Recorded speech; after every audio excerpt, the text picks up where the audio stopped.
Resulta que un restaurante de Buenos Aires estaba en manos de dos socios que seguían juntos en la empresa, aunque habían roto su amistad y tenían visiones opuestas del negocio. Uno de ellos, al mando del restaurante, empezó a actuar por su cuenta. Cobraba en su propia cuenta personal y organizaba fiestas privadas con personal sin dar de alta. El abogado del otro socio contrató a la detective Amanda Salazar, quien documentó estas prácticas en un informe que sirvió para preparar una demanda judicial. Caso real número 37. Saludos de este que os acompaña, como siempre encantado y feliz como un colibrí, vuestro amigo y compañero, Óscar Rosa como la pantera, dispuesto a haceros pasar un momento agradable junto a un equipo fantástico que lo va a hacer posible y que os voy a presentar. En el control de los mandos, Rafael Castro. Haciendo magia con el sonido, Javier Álvarez. El lujo, la calidad y distinción de Ismael Córdoba. El prestigio, reputación y humanidad de Gloria S. de Castro y Enrique Arranz. Y Ana Cabello, con su voz encantadora, dando vida a la cabecera de las secciones. En nombre de todos ellos, bien hallados el episodio número 37 de El Loco del Fondo, el podcast sobre historias de detectives de verdad.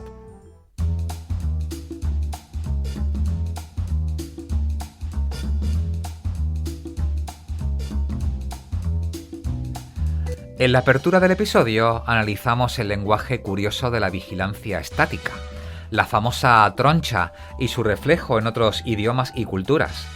Y desde ahí pasamos a otras historias igual de singulares, como la del violinista Sarasate en el universo de Sherlock Holmes, detectives reales que tienen calle propia y pioneros olvidados como Sheridan Bruceau en la Chicago de los años 20, y un caso reciente que llevó a Emmanuel y Brigitte Macron a contratar a detectives privados. En esta entrega de La Ventana Discreta, la polifacética Gloria S. de Castro nos habla de disfraces, gafas y lecturas detectivescas, antes de adentrarse en tres casos sorprendentes: un supuesto ciego al volante, un testamento con heredero desaparecido y las nuevas pistas en el caso de la desaparecida Madeleine McCann. En la sección Detectives por el Mundo nos embarcamos en un emocionante viaje por la investigación privada e internacional. Esta vez hacemos parada en Chicago, Estados Unidos. En Detectives de Ficción, el cinéfilo de La Mancha, Ismael Córdoba, dedica su sección al periodismo de investigación, con la mítica película Todos los hombres del presidente como protagonista. En Mentes Nómadas, el filósofo urbano Enrique Arranz nos introduce con ironía y lucidez en la teoría de juegos, la ciencia de tomar decisiones cuando otros también juegan, una invitación a dejar de ser peón y empezar a jugar con estrategia, en la vida, en el trabajo y en todo lo demás. Y en Personajes de carne y sabueso rendimos homenaje a alguien que desde hace tiempo quería que fuera protagonista, el detective de detectives, uno de los grandes nombres del antiguo detectivismo, el gran Eugene Vidocq. Vamos a intentar contar algo distinto y original, más allá de todo lo que hayáis leído sobre él. ¡Arrancamos!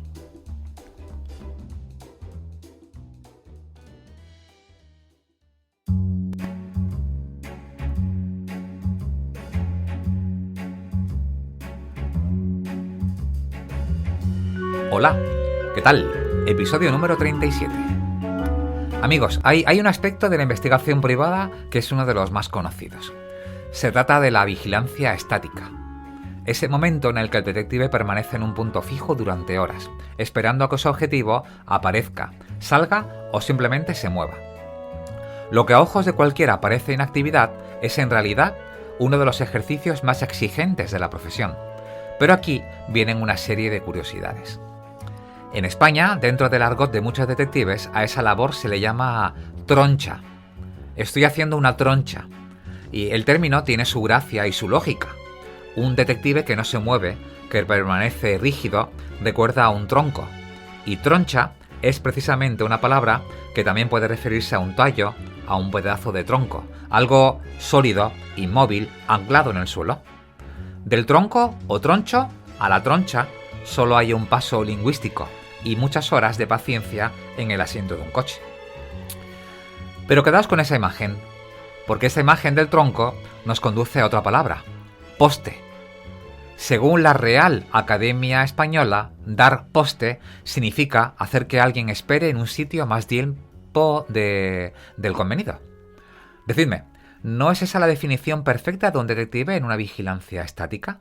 Horas esperando, a veces sin que ocurra nada, siempre en su sitio, apostando como un poste, invisible y presente al mismo tiempo. Y lo fascinante es que esta idea no es solo nuestra. En El Salvador, a la vigilancia estática se le llama directamente poste. En Italia, el término es postamento. En Portugal se utiliza posto, que guarda la misma raíz y significado. En Estados Unidos y Reino Unido, el término es stake out, y stake, en inglés, significa literalmente poste, la estaca que se clava en la tierra. En Polonia encontraremos posterunek, que quiere decir puesto o posición fija. Otra vez, la imagen del poste. Y hay más. En Sevilla, muchos detectives llaman a estas vigilancias plantón, una palabra que también viene de planta, del tallo que permanece erguido, inmóvil, paciente. Y otra vez, la misma metáfora. El detective como tronco, como planta, como poste.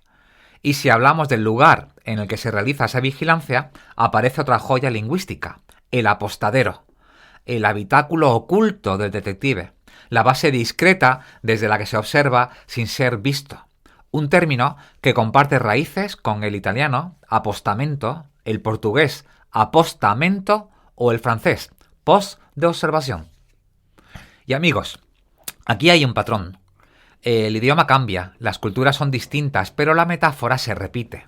El detective, en vigilancia estática, es siempre lo mismo: un tronco, un poste, una planta, una estaca.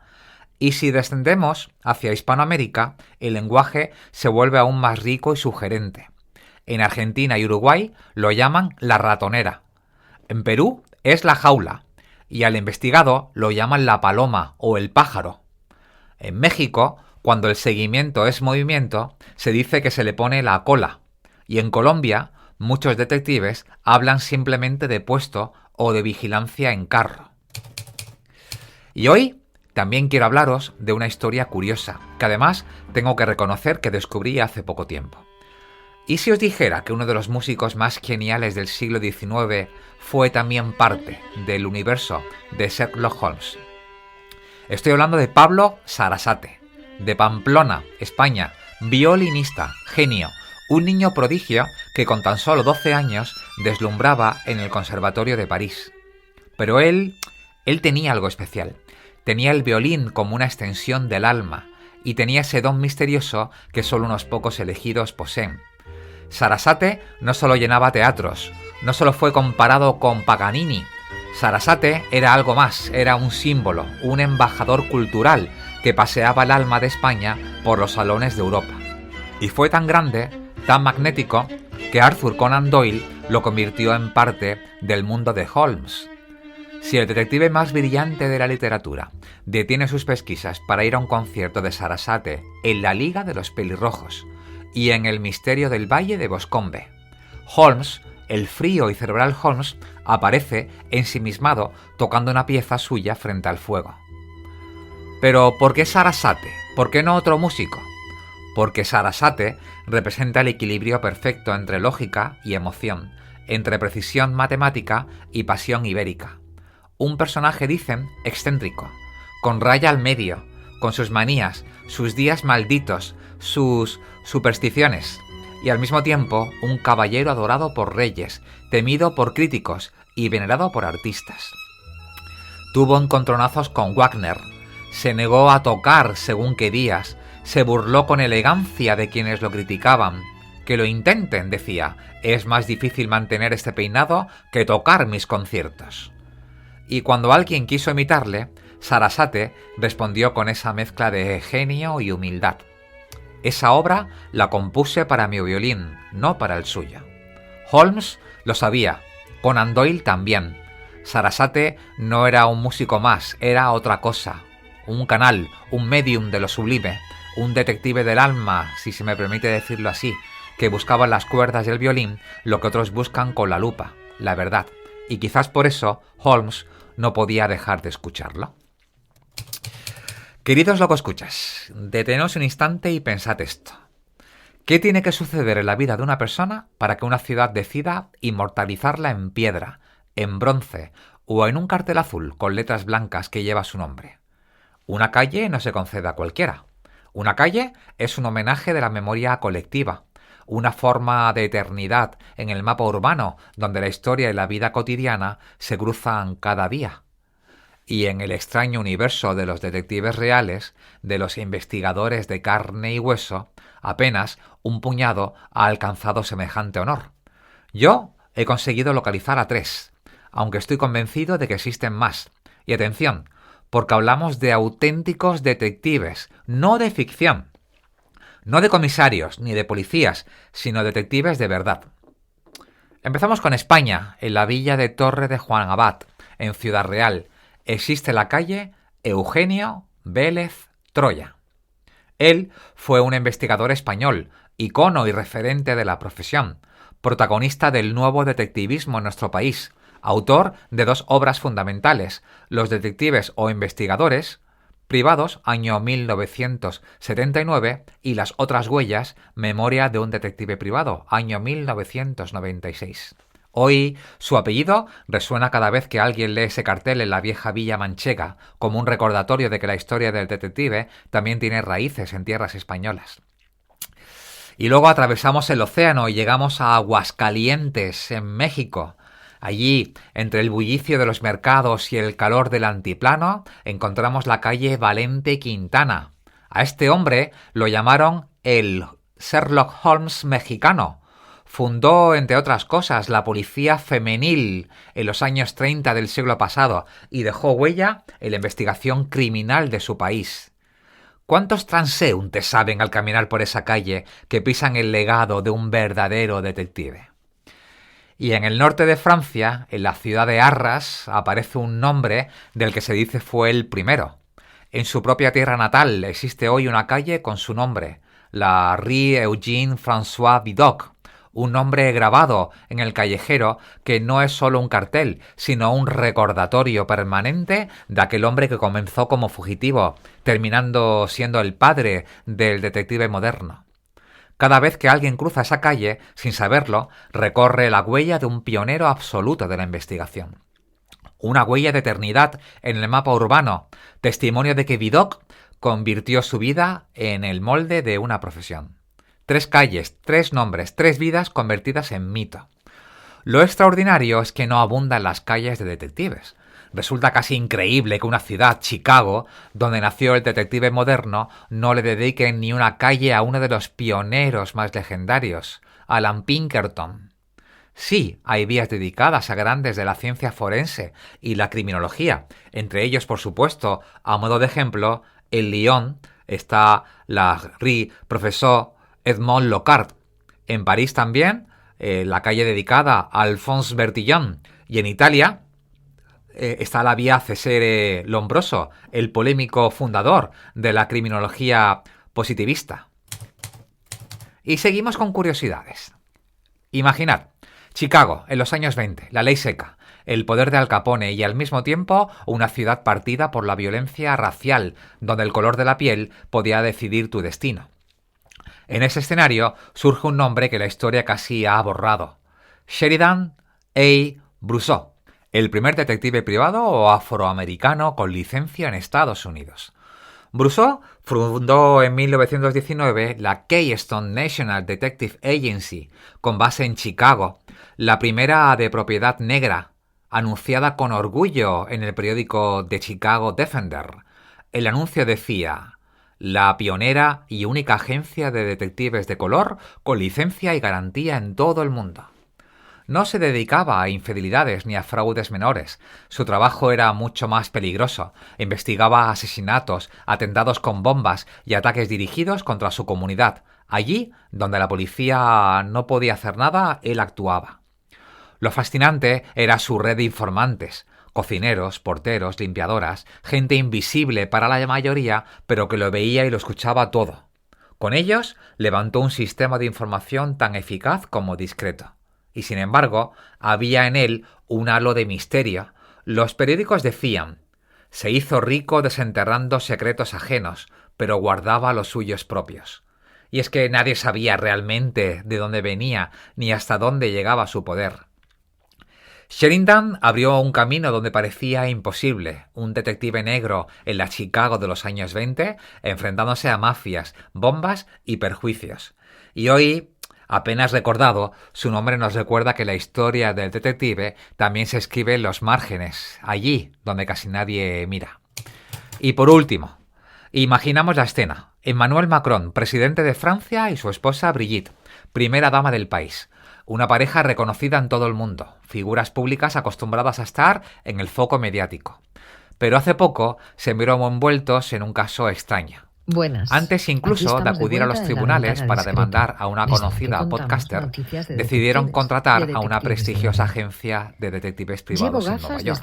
El objetivo, investigar el origen de un rumor que aseguraba falsamente que Brigitte había nacido hombre. El trabajo de los investigadores privados permitió seguir el hilo. El bulo se había iniciado años atrás en Internet y había ido creciendo, saltando fronteras y multiplicándose en redes sociales hasta llegar a Estados Unidos. Un presidente y una primera dama recurriendo a detectives privados para proteger su reputación. Un caso más que demuestra la utilidad real de nuestro trabajo, convertir la vida cotidiana en investigación, confirmar, comprobar y aportar pruebas. Algo que quizá no hizo la comentarista del conocido podcast al que iban a demandar. Se basó en información falsa publicada en Internet. Eso es ni más ni menos lo que hace un detective: comprobar y verificar. Y dicho esto, comenzamos, ¿no? Pues abróchate el cinturón y disfruta. Y de diversos accesorios para poderme camuflar en los seguimientos. Al final, como he comentado en otras ocasiones, los detectives de campo somos un poco actores. La ventana discreta. Ceguera, testamento y Madeleine. 3 palabras que engloban las noticias que les traigo hoy. Soy Gloria. Empezamos.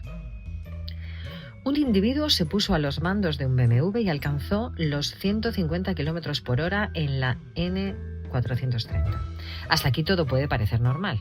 Lo sorprendente es la osadía de este hombre que supuestamente estaba ciego. Una ceguera provocada por un accidente de ciclomotor ocurrido un par de años antes del citado incidente. Según declaró al Tribunal de la Audiencia de Barcelona, que lo juzga, se inspiró en la película Esencia de mujer, donde el personaje invidente, al que interpreta Al Pacino, conduce un Ferrari por las calles de Nueva York. Esta infracción ha destapado un posible engaño, ya que el acusado cometió una estafa al cobrar de la aseguradora más de $500,000 de euros por la ceguera total que le provocó, supuestamente, el anterior citado incidente. Según la aseguradora, una persona totalmente ciega no puede conducir y por lo tanto reclama el retorno de la indemnización. Sin embargo, el acusado, que se personó en la sala de vistas con gafas oscuras y bastón en la mano, argumentó que conocía muy bien la carretera y que escogió un tramo en el que solo había rectas. Además, su mujer iba de copiloto y le guiaba. Bueno, los agentes de la Guardia Civil, que detectaron su exceso de velocidad a través del radar, le pararon y le multaron y no constataron la ceguera que dice padecer. La aseguradora insiste que el acusado puede ver y será juzgado por delito de tentativa de estafa procesal. El fiscal pide 1 año de prisión y una multa de 13.500 euros. Testamento. Un detective fue contratado por una familia adinerada para localizar al heredero perdido de su fortuna. ¿A qué perece ser sacado de una novela? Pues es verdad, ¿eh? Es verdad. La tarea no era fácil, ya que el documento había sido redactado hacía varias décadas y el paradero del heredero era desconocido. Sin embargo, el detective se sumió de lleno en la investigación y, gracias a la ayuda de los abogados que redactaron el documento, descubrió que el individuo vivía en otro país bajo otra identidad. Tras esto, el detective se reunió con el heredero y le explicó la situación. El hombre se sorprendió de la noticia y aceptó la herencia de buena gana, claro. Los familiares también se alegraron de que se hubiera cumplido los deseos del fallecido. Como ven, los detectives no solo investigan bajas laborales, infidelidades, estos también ayudan porque tienen recursos que, por ejemplo, en este caso, los abogados no tienen, ya que los investigadores pueden seguir pistas y analizarlas. Y por último, Madeleine. ¿Recuerdan el caso Madeleine? En 2007, una niña llamada Madeleine desapareció misteriosamente de la casa de vacaciones donde estaba junto a sus 2 hermanos gemelos, mientras sus padres estaban cenando fuera. En aquel momento la investigación llegó a un punto muerto. Aunque había un sospechoso, no había pruebas que demostraran su total culpabilidad. Por esa razón, la búsqueda ha seguido sin dar frutos durante estos años. Sin embargo, ese sospechoso que actualmente cumple condena en Alemania por violar a una anciana en la misma zona donde ocurrió el trágico suceso, parece que podría ser el culpable. La petición viene de la Fiscalía de Alemania, que incluye diligencias preliminares contra Bruckner, de 48 años, declarado en 2020 principal sospechoso del secuestro y asesinato de Madeleine McCann, aunque no ha sido acusado formalmente. La policía portuguesa anticipó que las pesquisas acabarían en unos días. La última vez que hubo búsquedas en la zona fue en 2023 y se centraron en el embalse de Arade, a 50 kilómetros de Praia da Luz, y un lugar que habría sido frecuentado por el sospechoso.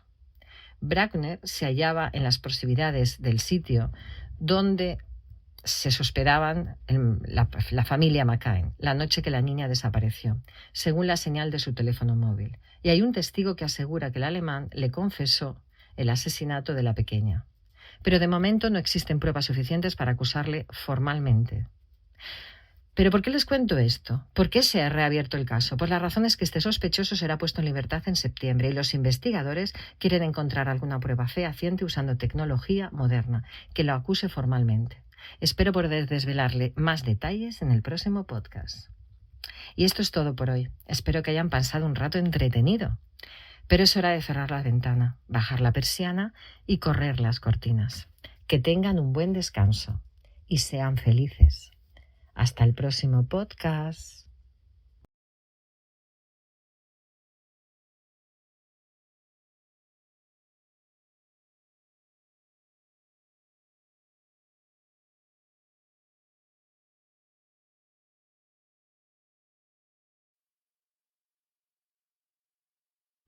Hola a todos y a todas, mi nombre es Ismael Córdoba y estamos en la sección de Detectives de Ficción del podcast El Loco del Fondo, historias de detectives de verdad. El pasado 16 de septiembre falleció uno de los nombres más importantes, fundamentales en la historia del cine, el gran Robert Redford. Y qué mejor que dedicar la sección de hoy a una de sus películas más icónicas, Todos los hombres del presidente, película del año 1976 dirigida por Alan J. Pakula, donde Robert Redford aparecía acompañado ni más ni menos que de otro titán de la interpretación, que es Dustin Hoffman. Ambos interpretan a los intrépidos y avezados periodistas del Washington Post que destaparon un conocido caso, conocidísimo, el Watergate, y que responden a los nombres de Bob Woodward y Carl Weinstein, respectivamente. ¿Y por qué hablar en nuestra sección de este clásico imprescindible e ineludible para todo amante del mundo periodístico, pero también para todo amante de las pesquisas y las diligencias? Pues básicamente porque la película consigue transformar la labor periodística en un apasionante ejercicio de investigación detectivesca, a través del cual logramos descubrir cómo detrás de un aparente robo sin importancia en la sede del Partido Demócrata hay toda una red de espionaje político, chantaje y maniobras ilegales que llevan ni más ni menos que hasta el cargo más importante de la Casa Blanca, el presidente de los Estados Unidos, por aquel entonces Richard Nixon. En la película veremos cómo Woodward y Weinstein recorren despachos y domicilios, puerta a puerta, interrogando posibles testigos, rastrean documentos, expedientes judiciales, listas de contactos y, como cualquier detective, pues además tienen sus propios informantes. El más famoso de ellos, el conocido Garganta Profunda, ese misterioso hombre que les cita en un garaje oscuro y les da pistas clave.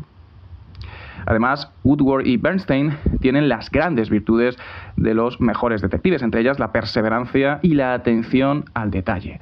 Con esta gran película, con este clásico imprescindible, Pakula lograría uno de los mejores thrillers periodísticos de la historia del cine, al que se han acercado otras películas también muy interesantes como Spotlight y Zodiac. Sin duda es mi película favorita del gran Robert Redford, que además fue un pilar clave, fundamental, en este proyecto donde invertiría muchísima energía, porque Redford quedó fascinado por el caso Watergate y compraría los derechos del libro que adapta la película y que fue escrito por los propios Woodward y Weinstein, y además adquirió esos derechos incluso antes de la publicación del libro. Por tanto, se convirtió en un motor principal para sacar adelante una película que conseguiría 4 Oscars de la Academia de Hollywood.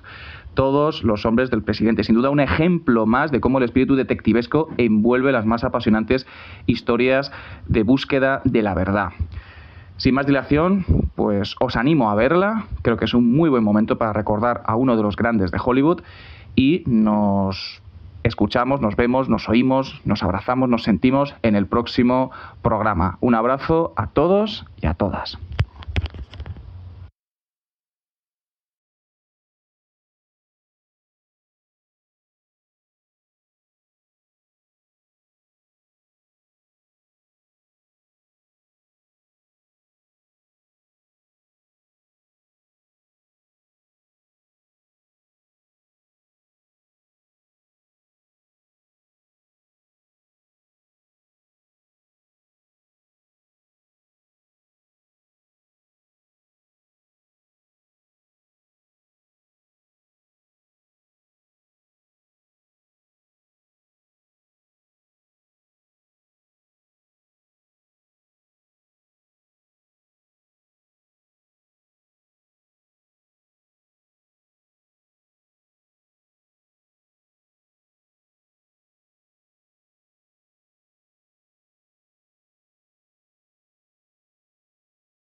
Detectives por el mundo.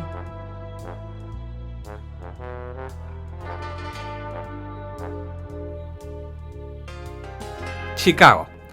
Solo por pronunciar su nombre se activa en nuestra mente el eco de los años 30, las sombras del crimen organizado, los callejones envueltos en niebla y las figuras solitarias que como espectros con sombrero recorrían la ciudad buscando verdades ocultas.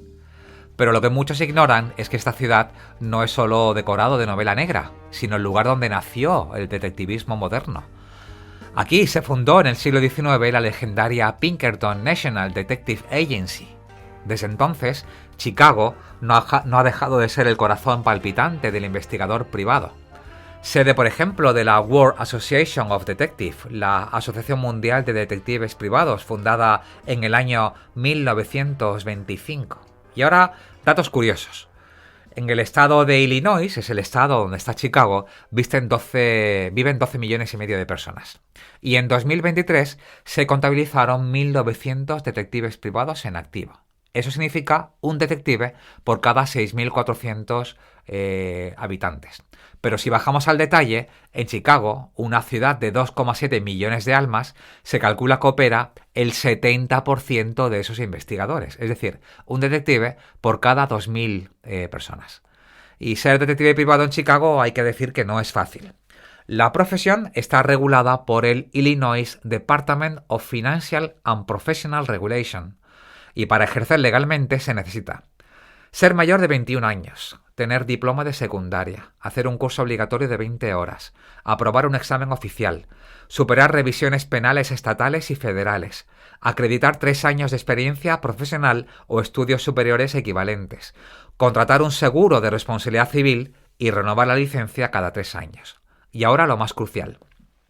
Llegado el momento, el aspirante debe enfrentarse a una última parte, la del examen estatal, una especie de test escrito. Son 100 preguntas con varias opciones de respuesta y se exige un 70% positivo para aprobar. El temario: leyes estatales y federales, ética profesional, técnicas de vigilancia, procedimientos y redacción de informes. Se celebra 2 veces al año normalmente, en marzo y en septiembre, y se gestiona a través de Continental Testing Service. Inscribirse cuesta $298 y no se llega aquí por casualidad.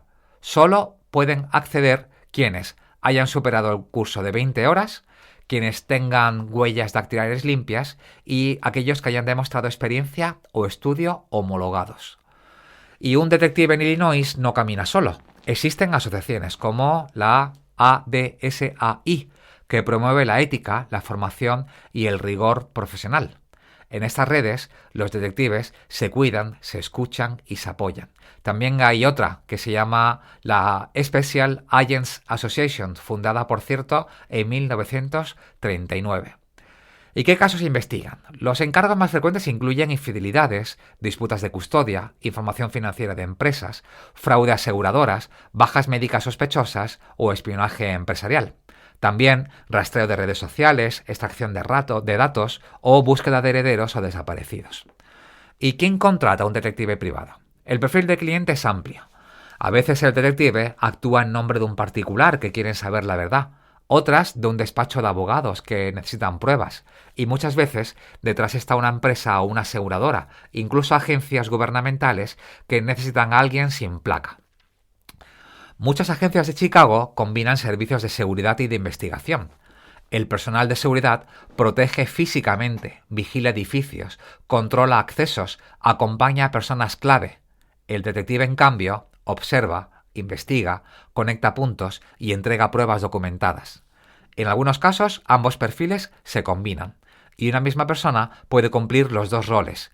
¿Y qué los diferencia de la policía? La diferencia es clara. El detective policial actúa desde dentro del sistema. Tiene autoridad legal, puede detener, acceder a bases restringidas y pedir órdenes judiciales. El detective privado no, es un civil, pero un civil con información, con estrategias, con recursos y a veces con más eficacia. Chicago es y seguirá siendo la cuna del detective moderno. Buscar lo que no se ve, encontrar lo que no se dice, observando, analizando, esperando. Como proclama una de sus asociaciones, firmeza, verdad y honor.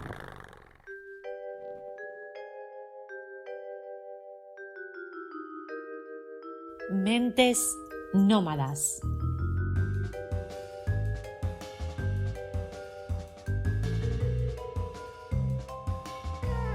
Bienvenido al juego que no sabías que estabas jugando. ¿Sabías que estás en un juego? Sí, tú, con tu agenda, tu café con leche y tu sensación de que tienes el control. Pues tengo noticias para ti. Estás jugando sin saber las reglas, con una mano atada a la espalda y los ojos vendados. Mientras tanto, otros te mueven las fichas y tú, tan tranquilo, crees que eres el estratega. La realidad es que eres la estrella invitada en la obra de teatro de otro, y hoy quiero hablarte de eso. Hoy hablamos de la teoría de juegos. No es un videojuego, no es el ajedrez, no es una metáfora barata de autoayuda, ni una peli rara de Christopher Nolan. La teoría de juegos es la ciencia de cómo tomamos decisiones cuando hay otras personas implicadas. Y te hago un spoiler, siempre hay más de una. ¿Para qué sirve? Para entender por qué haces lo que haces, y porque todos los demás te joden sin querer, o con toda la intención. Sirve para negociar, para ligar, para dejar de ser un primo. Para entender que ser bueno, sin estrategia, es la manera más rápida de acabar comiendo sobras, que te den por culo, y encima tengas que dar las gracias. Su origen está en tipos como von Neumann, que jugaban con ecuaciones como tú juegas con excusas, y en un genio llamado John Nash, que se volvió literalmente loco pensando en cómo diablos tomamos decisiones cuando todos piensan en lo que harán los demás. ¿Complicado? Un poco. Pero aquí no vamos a hablar con tecnicismos, ni con pizarras, ni con presentaciones, y mucho menos con terapia de grupo. Lo haremos con ejemplos reales, juegos, marrones, relaciones y un poquito de mala leche constructiva. La teoría de juegos no te convierte en un manipulador, te convierte en alguien que no se deja manipular por defecto. Aprendes a ver las jugadas antes de que ocurran, a pensar como piensan los demás, a dejar de correr en círculos como un hámster con un MBA, Así que a partir de los próximos capítulos vas a empezar a jugar y lo mejor de todo, vas a empezar a ganar. Y sí, cuando acabes, sabrás más estrategia que muchos CEOs con corbata y cero calle. Feliz día y gracias por acompañarme en Mentes Nómadas.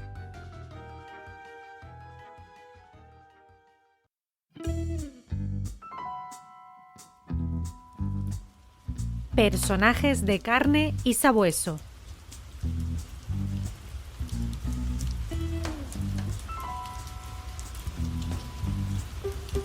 Nos situamos en París, un día gris de otoño de 1811. La lluvia golpea los adoquines con un rumor constante y las calles empedradas parecen dibujar un mapa secreto. En un rincón sombrío del mercado de Les Halles, tres figuras se mueven con sigilo. Una lleva un delantal de panadero, otra un cesto de verduras y la tercera carga cántaros como si fuese un aguador. Parecen parte del paisaje, parte del bullicio, pero en realidad son otra cosa. Observan, escuchan, memorizan, son detectives, mimetizados con el escenario. Forman parte de un operativo de vigilancia. Su objetivo, el contable de una fábrica, del que su jefe sospecha desde hace tiempo que roba dinero y que esa misma noche está a punto de jugarse todo en una casa de juego. Uno de ellos levanta la vista y hace una señal. En una esquina, sin llamar atención, los espera su jefe. No viste uniforme, no lleva armas, solo una mirada de águila, un bastón discreto y una mente que ha convertido la ciudad entera en un tablero. Hoy, amigos y amigas, rendimos tributo, rendimos homenaje al gran Eugène François Vidocq, aquel que empezó huyendo de la justicia y terminó inventando una forma nueva de hacerla cumplir. Aquel que años más tarde crearía una de las primeras agencias privadas de detectives privados del mundo, antes incluso que Alan Pinkerton. Aquel que transformó los trucos del delincuente en herramientas de investigador. Aquel que exigía a sus agentes memorizar cada callejón de París, distinguir acentos, registrar hábitos y no dejar que un gesto pasara desapercibido. Aquel que entendía que un buen investigador debía tener la mirada de un artista, la paciencia de un escriba y la ética de un juez. Aquel que sin manuales dio forma al detective profesional.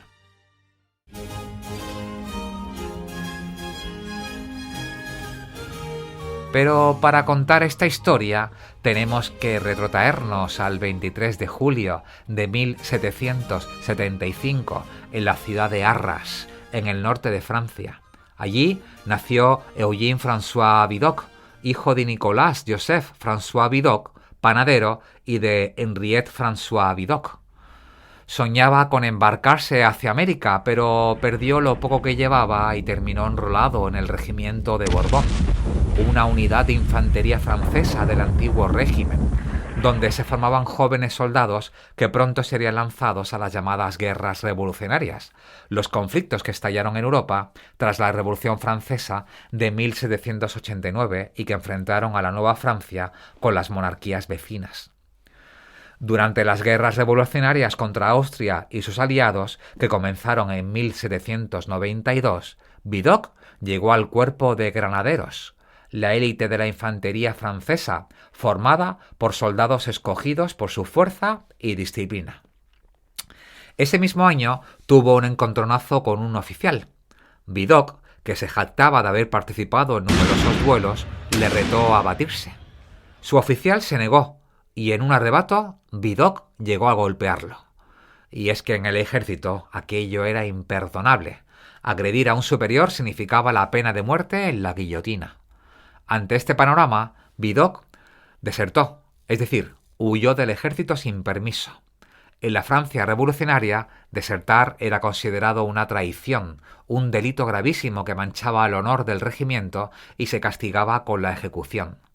Y así, perseguido por la justicia militar, Vidocq regresó a su ciudad natal, Arras, en plena Revolución Francesa, cuando el nuevo régimen, surgido de 1789, derribaba el viejo orden monárquico y Francia entera estaba sacudida por el caos político. Su vida se convirtió en una sucesión de fugas, disfraces, farsas y amores efímeros. Hasta 3 veces llegó a casarse nuestro protagonista. Pasó por cárceles, prostíbulos, buques corsarios, tabernas de contrabandistas. Fue maestro, comerciante, bandido, y cada identidad falsa era una escuela, cada fuga un entrenamiento. Y de ese modo aprendió a reconocer patrones, a descifrar gestos y a afinar la memoria. Lo que parecía una vida de delincuente errático era en realidad la forja del primer detective moderno. En 1809, cansado de huir, Vidocq se ofreció a la policía de París como infiltrado.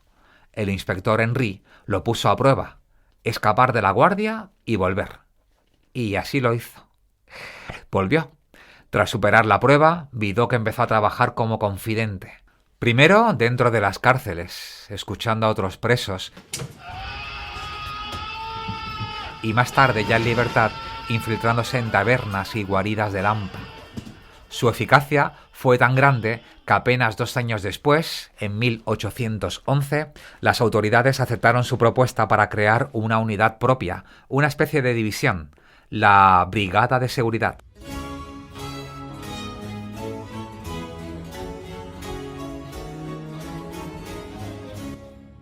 Integrada en la Prefectura de Policía de París. Era una unidad inédita en Europa.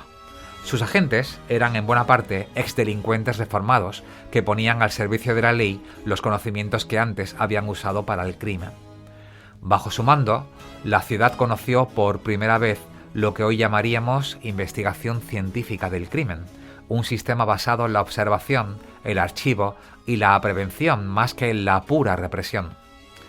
La Sûreté, que es así como se llamaba, no solo marcó un antes y un después en la lucha contra el delito, sino que además fue la cantera de los primeros grandes detectives profesionales.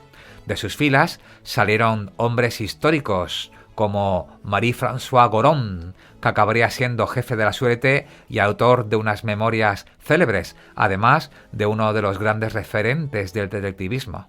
También Eugène Villot, figura destacada que con sus memorias ayudó a consolidar la imagen del detective moderno.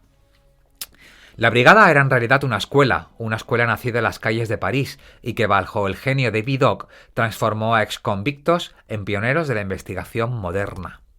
Los seguimientos de Vidocq no eran improvisados, eran auténticos expedientes reconstruidos. Un agente podía pasar semanas observando a un sospechoso y debía registrar croquis detallados de calles y trayectos, marcas discretas con tiza en paredes y esquinas, horarios de llegada y salida, descripción física y de vestimenta hasta el más mínimo detalle, conversaciones escuchadas en cafés o mercados, matrículas de carruajes, nombre de cocheros y hasta los peajes pagados. El resultado era un dossier capaz de ser presentado ante un juez sin dejar resquicios. En una época sin cámaras ni grabadoras, estos informes eran la memoria perfecta de la ciudad. Vidocq repetía a sus hombres que la verdad no se obtenía con golpes ni amenazas. La verdad había que descubrirla, no arrancarla, y para eso hacía falta paciencia, memoria y un ojo entrenado. En su brigada estaban prohibidos los sobornos, la violencia gratuita y la brutalidad. El que cruzaba esa línea quedaba fuera. La invisibilidad era obligatoria. Nunca se podía repetir un disfraz. Nunca se podía aparecer 2 veces en el mismo lugar bajo la misma identidad. Ser sombra en el bullicio y ser parte del paisaje. El agente debía ser actor, cronista, psicólogo y jurado. Y con él, la información se convirtió en arte. Todo esto que aprendía le serviría años más tarde para su agencia de detectives. El éxito, siendo policía, le trajo enemigos. Muchos desconfiaban de un antiguo delincuente convertido en jefe, y durante la Restauración fue acusado de simpatizar con bonapartistas, fue destituido varias veces, acusado incluso de inventar delitos para resolverlos. Nunca se probó nada. Pero algo era evidente. Cuando Vidocq se iba, el crimen subía, y cuando volvía, bajaba. En 1833, harto de recelos oficiales, Vidocq dio un paso sin precedentes y creó una de las primeras agencias de detectives, conocida como la Oficina de Informaciones. No era un local cualquiera, funcionaba como un cuartel en miniatura, organizado hasta el último detalle, muy similar a lo que ya había puesto en práctica en su época como policía. Vidocq dividió el trabajo en dos mundos, separados que apenas se cruzaban.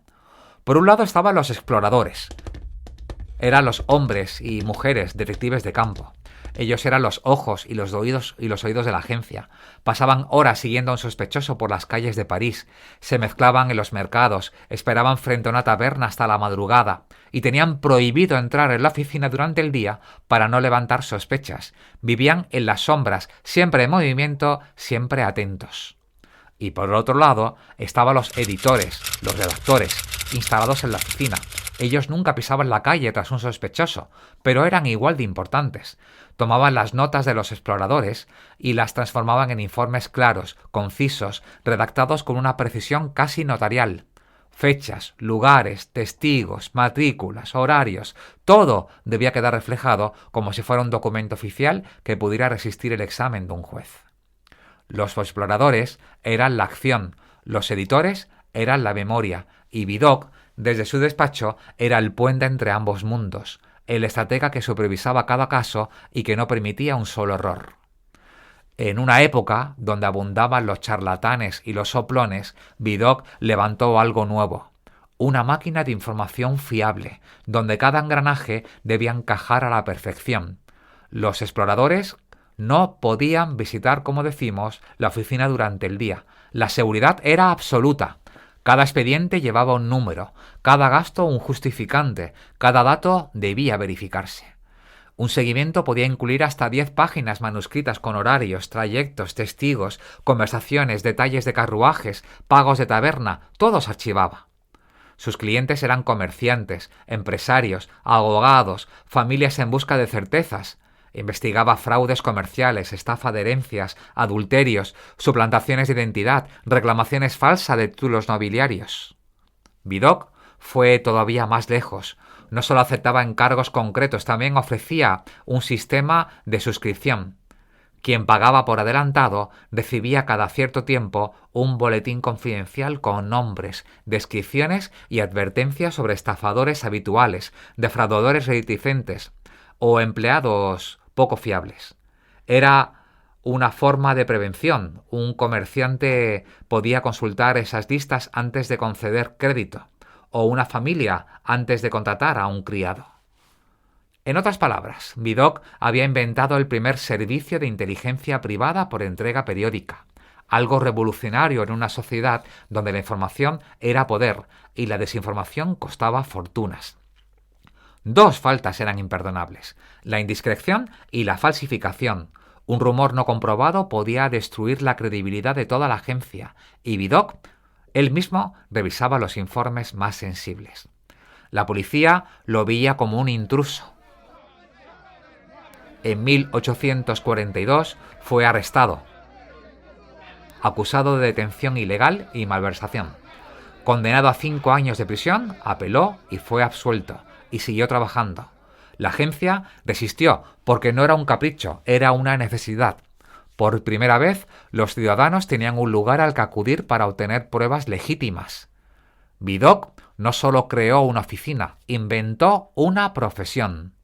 Lo que no cabe duda es que Vidocq transformó la investigación. Antes de él, la seguridad dependía de soplones, confidentes de tabernas, métodos violentos y confesiones arrancadas. Después de él existió un sistema: observación, archivo, informe y prevención. De hecho, su vida inspiró a los grandes: Victor Hugo, Balzac, Dumas, Edgar Allan Poe, que todos tomaron sus métodos y sus ideas para crear a sus personajes. En 1832, una comisión escocesa viajó a París a estudiar sus métodos. Scotland Yard incluso incorporó varias de sus prácticas.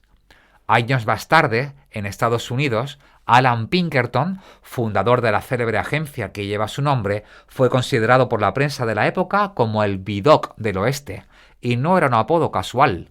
Pinkerton se inspiró directamente en la obra de Vidocq para organizar sus detectives, con archivos detallados, vigilancia encubierta y una ética de trabajo que buscaba credibilidad ante jueces y clientes.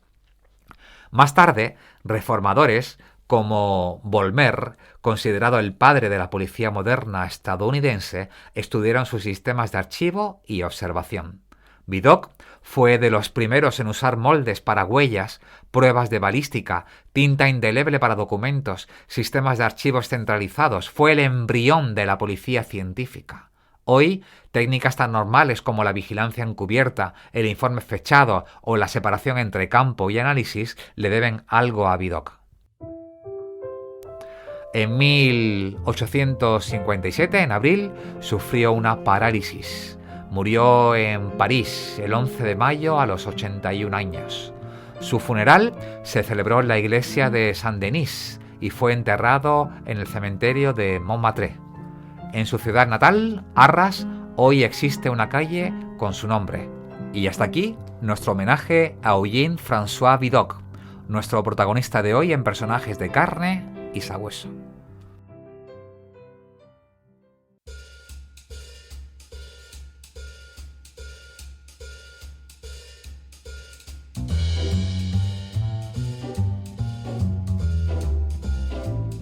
Y con esto llegamos al final de este episodio número 37. Puedes seguirnos en nuestras redes sociales, en Instagram como @locodelfondo, en X, ahora a Twitter como @OscarQID y en nuestro blog locodelfondo.es. Además, encontrarás las cuentas de redes sociales de todos nuestros colaboradores mencionadas en el contenido de este episodio. Se despide este que os habla, vuestro amigo y compañero. Gracias por haber estado ahí, que tengáis una maravillosa jornada, siempre con ustedes, su detective rosa, Óscar.